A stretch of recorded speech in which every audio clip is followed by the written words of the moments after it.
Hi everyone, it's Melissa, and it's been a while since I've made a video. I think the last video I uploaded was end of June or beginning of July. I have been meaning to make a video since then, but a lot has been happening. Nothing like super bad or anything, just a lot of like little stresses, some big life changes, and everything kind of happened one after the other. And by the time I had the time to make a video, I will just wait till the end of the year, because by this time it was almost the end of the year anyway, and I'll make like my top books of the year or something. But it didn't really make sense to me to make a top books of the year because I only read 22 books and 2 of those were rereads. So I thought instead I will just do like a recap of everything I read last year. And I just want to say hi, I'm still here. I still want to make videos. Life circumstances made it so that I could not. Hopefully I'll have a little bit more time. I know there's going to be a couple times this year where I will be too busy to make videos, but I will try to put out a video ahead of time just saying like, hey, I'm going to be gone for like a couple months or whatever, you know? So for right now, for the next couple of months, I should be able to do videos semi-regularly. Anyway, with all of that preamble out of the way, let's get into my actual list. I'm ranking these from books I enjoyed the least to the most. I'm not going to rank the rereads. I reread Emma as part of Jane Austen July, and I also reread this Christmas book called Last Christmas at Ballyclare by Emily Bell. I was just in the mood for like a Christmassy book, and it has the vibes I was looking for, so I listened to that in December. So I'm not going to rank those. So I have 20 other books to talk about. And also, if you hear a lot of noises, we got 2 kittens this summer, and they are still very kitteny and very curious and very energetic, and they run around and make a lot of noise. So that's what that is.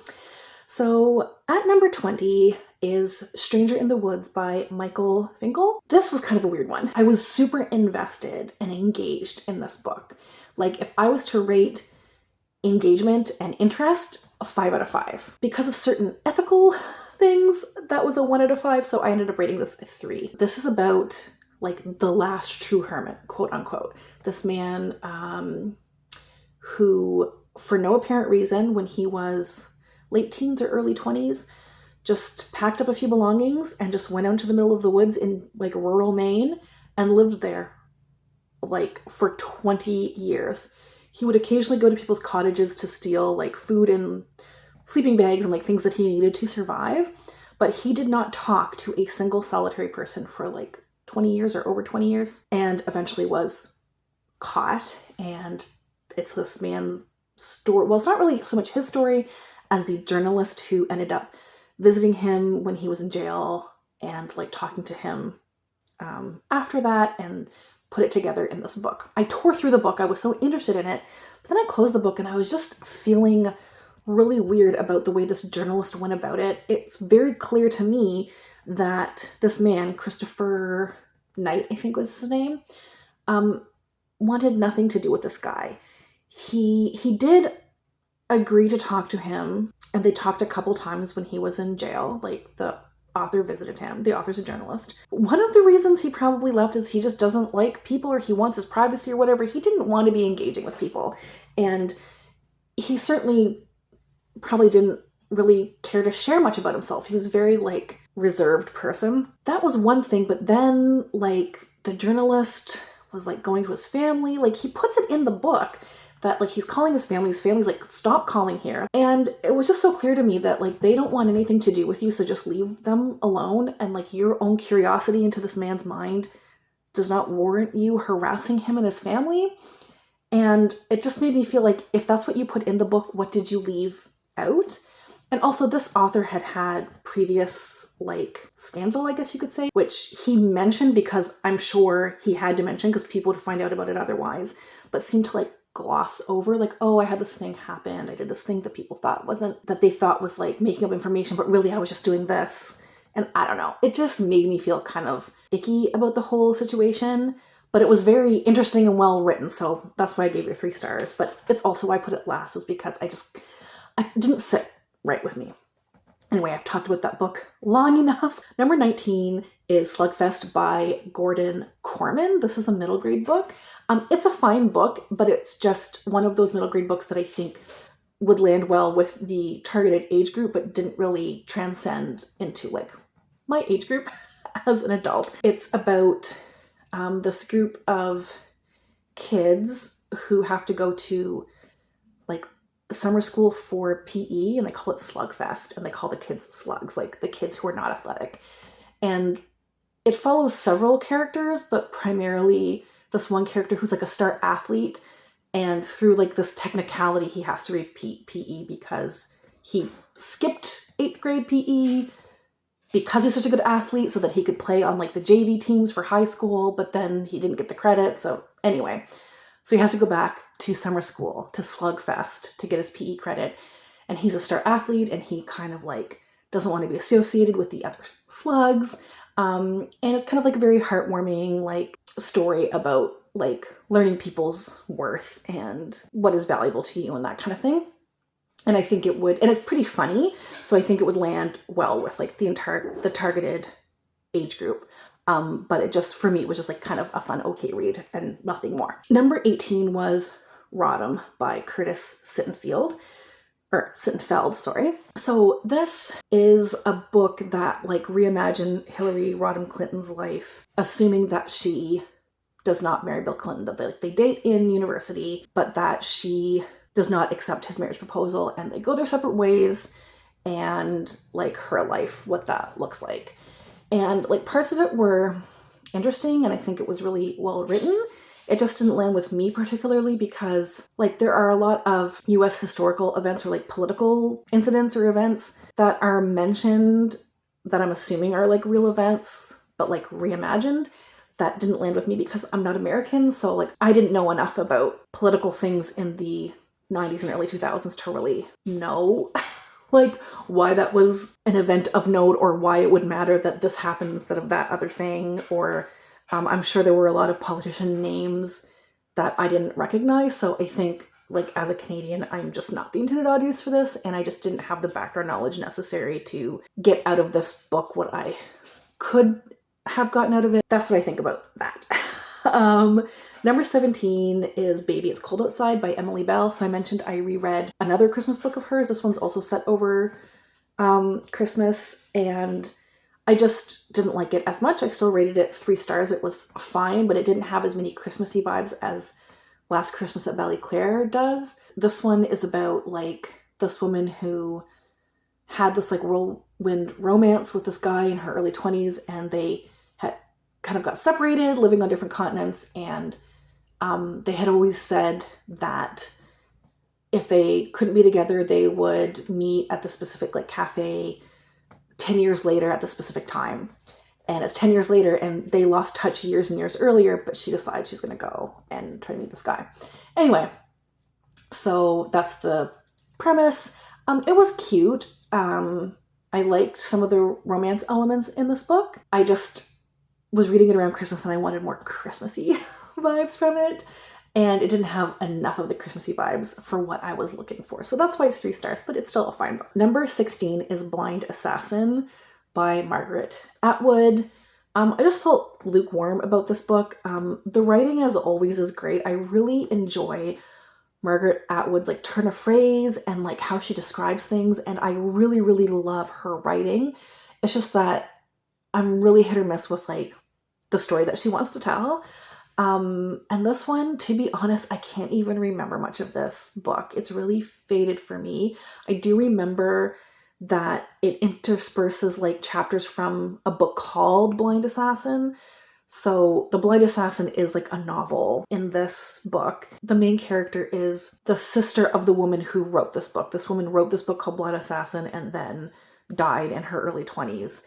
And we're following her sister, who is now older, and we flash back to when she's younger, and then it intersperses chapters from this book, and it's about her family and their like legacy, and there's like a slight mystery element to it, but I just didn't care about these people is what it boils down to. So, well, I loved the writing and like certain parts of the like mystery element were kind of interesting. I kind of figured out a lot of like the twists and turns. It was clear to me what was going to happen, and it just, I don't know, I just didn't care about the characters, so that's why it's number 16. Number 15 is The Whalebone Theatre by Joanna Quinn. Everyone has like loved this book, and I just gave it 3 stars or maybe 4 stars. I liked it. I didn't love it. It kind of has like 2 halves. It starts with this family of children who they're raised as siblings, but like none of them are full siblings. It's kind of like a crazy family history, and we follow them as children, and they discover this like whale carcass on the beach, and they take the bones and turn it into this theater. If you're like a theater person, like there's a lot about theater and performance in this book. And that first half of the book that featured like the kids growing up and like the family dynamic, like all of that stuff, I absolutely loved. The second part is like them as like young adults and like how the war affects them. And I just was not as invested in that story. There was like a section of the last half that I thought was like really gripping. But for the most part, I just wanted more of the like childhood, like I probably would have preferred a coming of age story about the one of the kids who was more so the main character. But I absolutely loved the first half, and I loved the writing. So I know that I will definitely check out Joanna Quinn again. I think this was her debut novel, so when she writes something else, I will definitely read it because I loved her writing. This just wasn't the story I wanted to read, or at least part of it wasn't. So, but I thought the writing was like amazing. It was so beautifully written, and I'm very much looking forward to reading her again. Number 14 is Bullet Train by Kotaro Isaka. This follows some nefarious characters all trapped on this train in Japan, this bullet train. And there's a like briefcase or like bag that is stolen back and like moved around, and kind of reminds me of like a Quentin Tarantino film or something. Like it's a violent book. Some people on the train are like criminals, some of them are like assassins, and you follow like all these different characters and kind of like see how their stories like weave together. I put this a bit higher on my list because I did have a lot of fun reading it. And I found some of the characters quite enjoyable. Even the ones that are bad, like they had something interesting about them, but there was nothing like super special beyond that. I put it at number 15 just because my enjoyment reading it was pretty high, but I think ultimately it'll be forgettable in the long run. Number 13 is a book in the Murderbot series. So I had read the first Murderbot book a couple years ago, and this year I read the next 4 books. So this is book number 4, Exit Strategy. The author is Martha Wells. The other books on the list obviously are higher than this one. So the only reason this one is the lowest, I remember really liking it as compared to the others in the series. I don't really remember what happens in this one. I think this is one where Murderbot is going to like rescue or extract somebody. Murderbot is, if you don't know, like this cyborg, like part machine, part like organic. Murderbot is a SEC unit, a security unit created to like protect humans. Murderbot goes rogue and is able to hack what's called its governor module, which is the module that keeps it in check and makes it so it has to follow orders from humans, and it secretly deactivates this, and so it can kind of do what it wants. So anyway, yeah, number 4, Exit Strategy, I put at this number only because I couldn't remember it very well. Number 12 is Sleeping Giants by Sylvain Nivelle. This is a science fiction book where people discover this like giant hand buried in the earth, and it's kind of like an impossible artifact. It's really old, but the materials are like wouldn't have been able to be created during ancient times. Like it's kind of like this impossible material. And so they start looking around the world for like other bits to see if there are more like is there something beyond the hand, and where did they come from, and like all of that kind of stuff. So this was written in transcripts from like interviews. You kind of have to piece together bits of like what different characters are telling you via this person who's interviewing them, who stays nameless throughout the book, who you don't even really know who this person is, who's talking with the different people, the different scientists and military personnel. You don't know if this person is government. Are they like an outside agency? Are they good? Are they bad? Like, what do they want? And so it was just really fun to put it all together. And it was a really fun audiobook with like a full cast of narrators.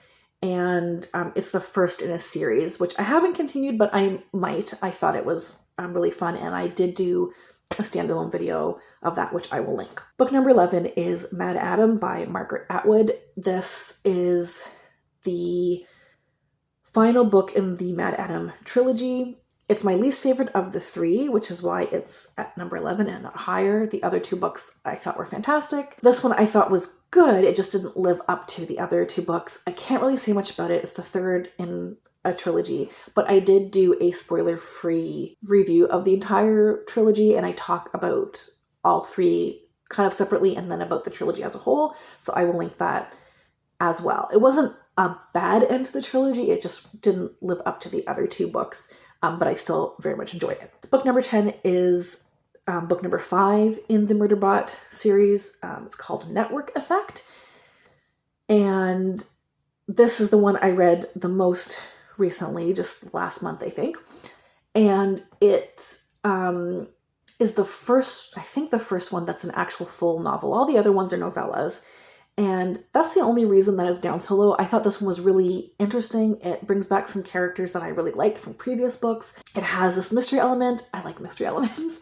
And Murderbot, it's like trying to piece together some information. And there's also an extraction in this one where they have to go like save people. I liked the story elements a lot in this one and the characters a lot. And the characters who were new in this one, I really enjoyed as well. I don't know. I think I just prefer Murderbot in novella format. I like the pacing when the stories are really like crisp and sharp and quick. And so the pacing for this one, I just thought it dragged on in parts and I wanted to get back to the action of what was happening. So that's why it's not higher than number 10, but I really did enjoy it. Number 9 is And Then I Woke Up by Malcolm Devlin. This is like a speculative fiction book, which I can't say much about because I feel like anything I say is going to spoil this book. There has been some sort of what feels like perhaps like a zombie type apocalypse situation. We're following a man who wakes up in this like isolated unit of, I don't know, a hospital or something. He has been cured.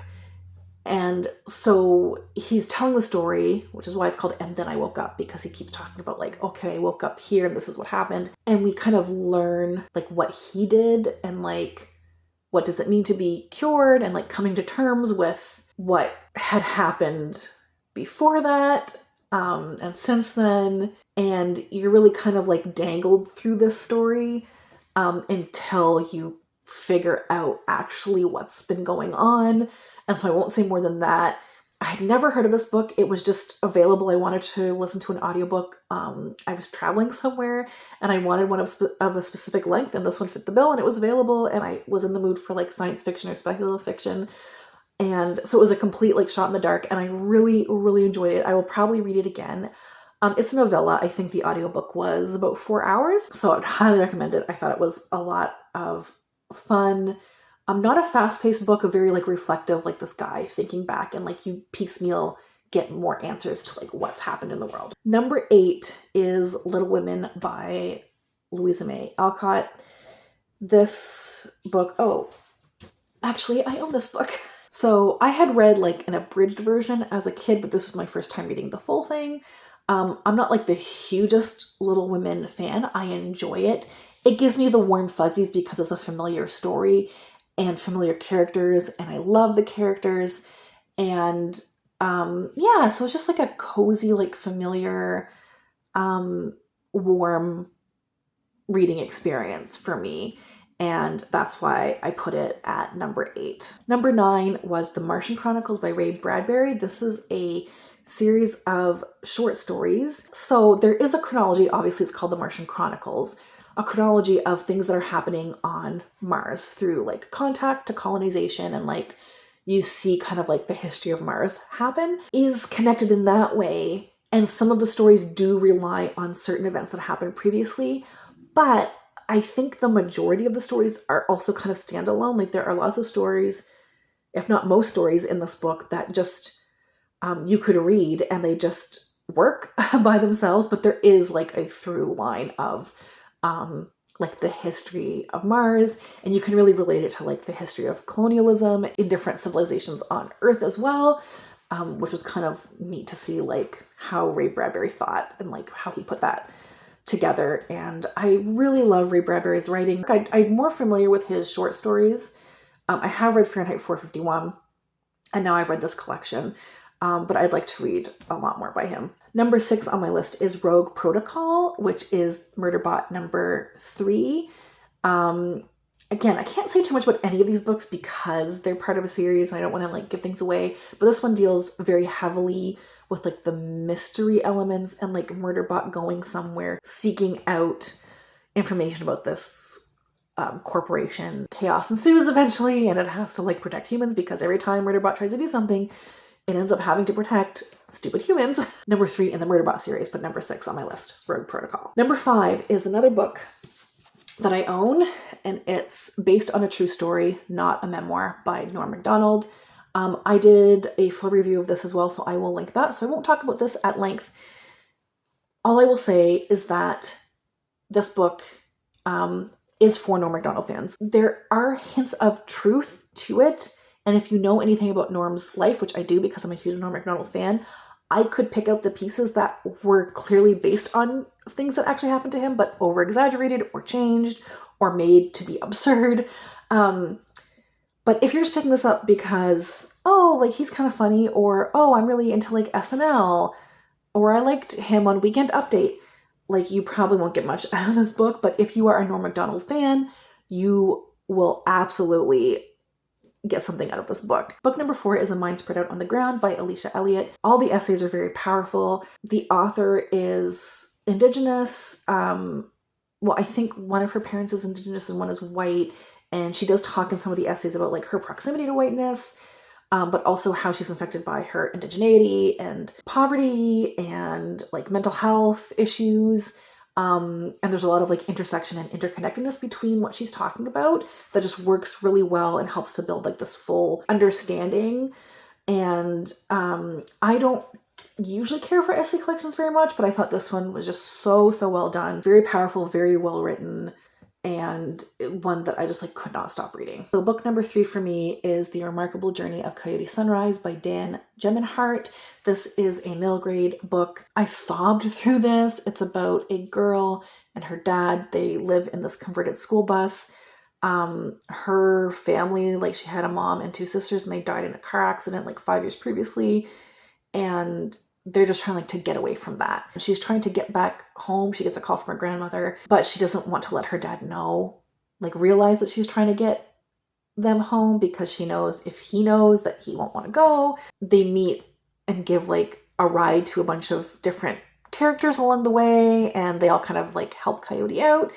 And yeah, it's just like just such a heartwarming book. And this is one of these middle grade books that I do think transcends the age bracket that it's written for. And as an adult, I thoroughly enjoyed, like loved this book. Book number 2 is book number 2 in the Murderbot series, which is Artificial Condition. This is my favorite of the series so far. Again, can't say much about it, but it introduces a character that is one of my favorites. I love the dynamic between Murderbot and this other character. It was exciting. Lots of like big things happen in this book, but it was mostly the dynamic between Murderbot and this other character that I just loved and just worked so well for me. Made it just like the best reading experience of the series so far for me. So that's why it's at number 2. And finally, my favorite book that I read in 2025 is a Southern Book Club, no, The Southern Book Club's Guide to Slaying Vampires by Grady Hendrix. It's a horror book. It's set in the, I think, 90s. It encapsulates like 90s suburbia and like being a housewife at this time so well. He captures the main character's essence as this like 90s housewife. She is part of this book club and they read kind of like true crime and maybe some like taboo books that their husbands wouldn't approve of. But when this man moves to town and he seems like really odd, she starts like almost like investigating it, and she thinks he's a vampire. It's really funny, really well written. The characters are fantastic, but also it is legitimately scary. Like, there's some gross stuff that happens in this book. There's some scary stuff. There's some really tense scenes. So it works as a horror novel. Like, if you're not into horror, you will hate this because it is gruesome. But if you like horror, especially if you like kind of like that undertone of humor, you would absolutely love this book and should go out and read it immediately. So those are all of the books I read in 2025. Happy New Year, everybody, and we'll chat soon. Take care. Bye.